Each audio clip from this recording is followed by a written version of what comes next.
This week, Nebraska Farm Bureau released a report on international trade in Nebraska agriculture.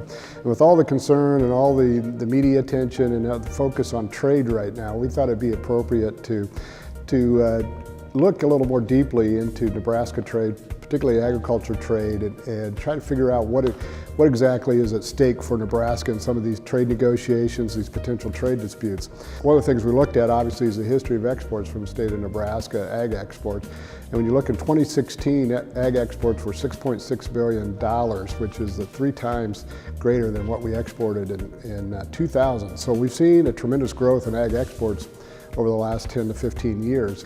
But one of the things that was a little more surprising that we found in the study is normally when people think of Nebraska and agriculture, you think of corn and beef, and you'd think that would be our top exports, but that's not the case. It's soybeans. And the reason for that is soybeans, about 50% of our soybean crop gets exported every year. So if you think about a soybean field, 1 out of every 2 rows of that soybean field is being exported outside the country. So soybean market is a lot more sensitive to export markets, and thus that's why Nebraska is our #1 export in terms of ag commodities is soybeans.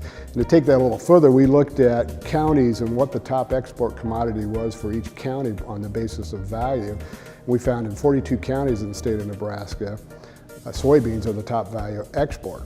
So to put that in terms of what's happening today in the markets and everything, if you look, a lot of concern about China and possible trade retaliations because some of the things the Trump administration has done. China is the largest importer of soybeans in the world. They import 64% of the world's soybeans.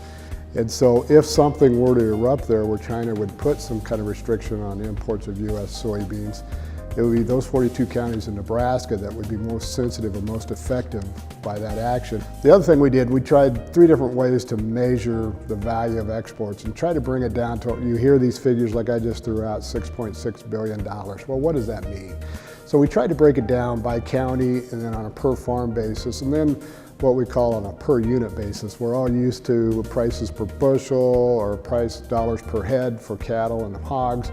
So we tried to take the value of trade and break it down on that basis. And what we found, again, soybeans, because it's the top dollar in terms of value, trade is worth the value of trade to a bushel of soybeans in the state of Nebraska is $6.27. For corn, it's $1.03.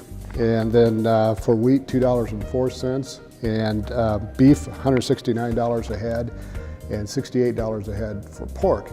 So that just gives you an idea of what the relevance, I guess, of trade to the underlying value of that commodity that the farmer and rancher receives, and the livestock producer receives on their farm and ranch. So it's a pretty hefty chunk of that dollar value that they get.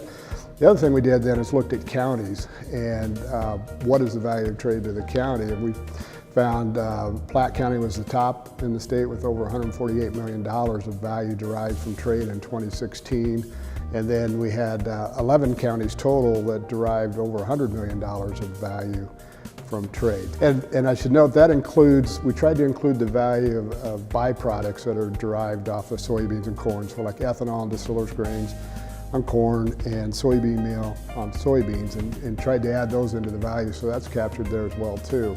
And then we looked at it on a per farm basis, and Phelps County came to the top on that with about $266,000 per farm is derived from the value of trade in Phelps County. So it's a pretty hefty chunk of an average farmer in Phelps County, the value that they derive in terms of sales. If you go to our website, we put all the tables and charts and the complete studies up there, but people can go and look at their individual county and find out which commodity for their county is the top export value. But we also break it down across all the commodities, corn, beef, pork, soybeans.